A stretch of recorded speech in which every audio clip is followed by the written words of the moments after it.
तो चलिए बात करते हैं नए सैमसंग गैलेक्सी S26 सीरीज की। पता है इसका सबसे बड़ा दावा क्या है?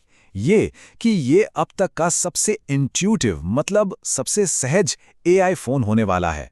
एक ऐसा फोन जो वाकई में हमारे लिए काम करे, न कि हम उसके लिए।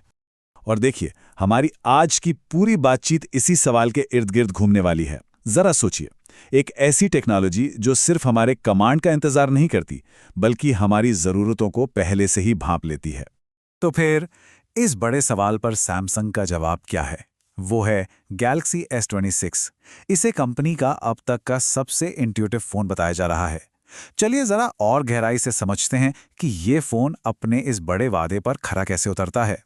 एक बात साफ कर दें, ये कोई पहला AI फोन नहीं है, ये तो तीसरी पीढ़ी है, जिसका सीधा मतलब है कि इसकी इंटेलिजेंस और काम करने का तरीका पहले से कहीं ज्यादा बेहतर और विकसित हो चुका है।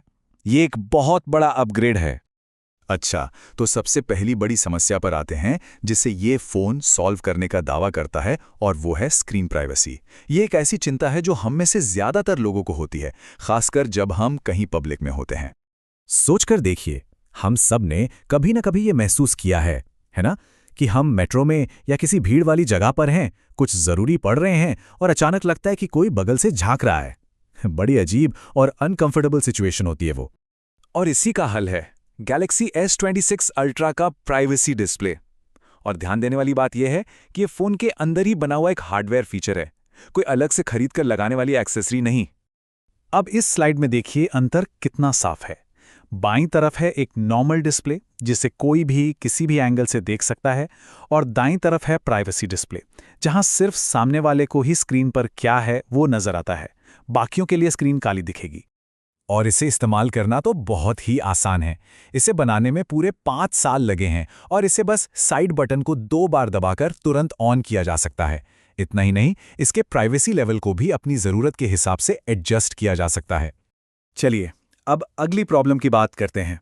वो है एक मॉडर्न स्मार्टफोन को मैनेज करने का मेंटल लोड, और बार बार एक ऐप से दूसरे ऐप में जाने की झंझट। और यहीं पर एजेंटिक AI काम आता है। ये एक ऐसी स्मार्ट AI टेक्नोलॉजी है जो सिर्फ इंतजार नहीं करती, बल्कि आसपास के कॉन्टेक्स्ट को समझकर खुद ब खुद मदद के लिए आगे आती है, ताकि हमारे काम आसान हो जाएं। चलिए एक उदाहरण लेते हैं। मान लीजिए किसी दोस्त का ये मैसेज आता है। ये एक बहुत ही कॉमन सवाल है, लेकिन इसका जवाब देने के लिए अक्सर हमें कैलेंडर, फिर शायद कोई और ऐप खोलना पड़ता है। पर अब नाउ नज नाम का फीचर ये सारा काम बैकग्राउंड में ही कर देता है। AI मैसेज को पढ़ता है, मतलब समझता है, तुरंत कैलेंडर चेक करता है, और अगर उस वक्त कोई और प्लान है तो उसे फौरन सामने ले आता है। और नतीजा, स्क्रीन पर एक छोटा सा पॉपअप आ जाता है जो बता देता है कि उस समय तो पहले से ही कुछ और प्लान है। कोई ऐप नहीं खोलना पड़ा, कोई मेहनत नहीं। सच कहूं तो यही AI की असली ताकत है। और सुनिए, ये तो बस एक छोटी सी झलक थी। फोन का पूरा AI इकोसिस्टम ना इससे कहीं ज्यादा स्मार्ट है। अब सर्कल टू सर्च में एक साथ कई चीजें खोज सकते हैं, या मान लीजिए सेटिंग्स बदलनी है तो बस नॉर्मल बातचीत की तरह कमांड दे दीजिए। और ये सब मुमकिन है क्योंकि बिग्सबी, जेमिनाई और परप्लेक्सिटी जैसे बड़े AI मॉडल्स एक साथ मिलकर काम कर रहे हैं। इसका एक बेहतरीन उदाहरण ये है, बस इतना कहने पर कि मेरी आंखों में थकान महसूस हो रही है, फोन खुद ही आई कंफर्ट शील्ड ऑन करने का सुझाव दे देता है। मतलब मुश्किल सेटिंग्स में जाने की कोई जरूरत ही नहीं। अब बात करते हैं तीसरी आम समस्या की, प्रोफेशनल लेवल की फोटो खींचना और फिर उन्हें एडिट करने की जो मुश्किल आती है उसकी।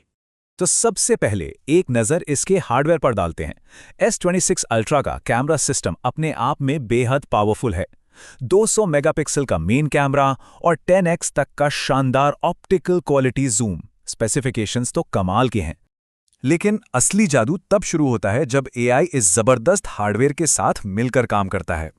नाइटोग्राफी इतनी बेहतर हो गई है कि कम रोशनी में भी तस्वीरें गजब की आती हैं, और तो और अब फ्रंट कैमरा में भी AI इमेज प्रोसेसर है, जिससे सेल्फीज और भी ज्यादा डिटेल्ड और नेचुरल लगती हैं। आइए फोटो असिस्ट फीचर को एक मजेदार चैलेंज देकर समझते हैं।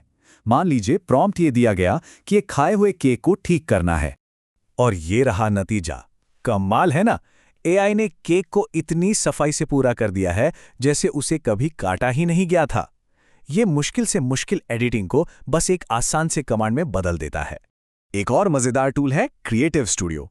बस कुछ भी टाइप कीजिए और फ़ोन आपके लिए ओरिजिनल स्टिकर्स या वॉलपेपर बना कर दे देगा। ये तो क्रिएटिविटी को एक नया ही लेवल देता है। तो जब हम इन सभी फीचर्स को एक साथ देखते हैं, प्राइवेसी डिस्प्ले से लेकर एजेंटिक एआई और स्मार्ट कैमरा तक, तो इसका असल मतलब क्या निकलता है? ये सिर्फ अलग-अलग फीचर्स नहीं है, बल्कि ये एक बहुत बड़े बदलाव की तरफ इशारा करते हैं। तो इस पूरी बातचीत का निचोड़ ये है कि गैलेक्सी S26 सिर्फ एक टूल नहीं है जो हमारे कमांड का इंतजार करें। नहीं, ये एक पार्टनर की तरह है, एक साथी जो हमारी ज़रूरतों को पहले से समझता है।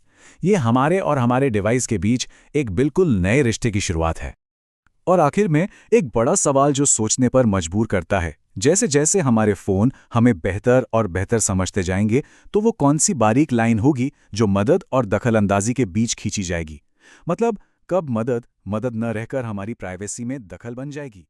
ये एक ऐसा सवाल है जिसके बारे में सोचना बहुत ज़रूरी है।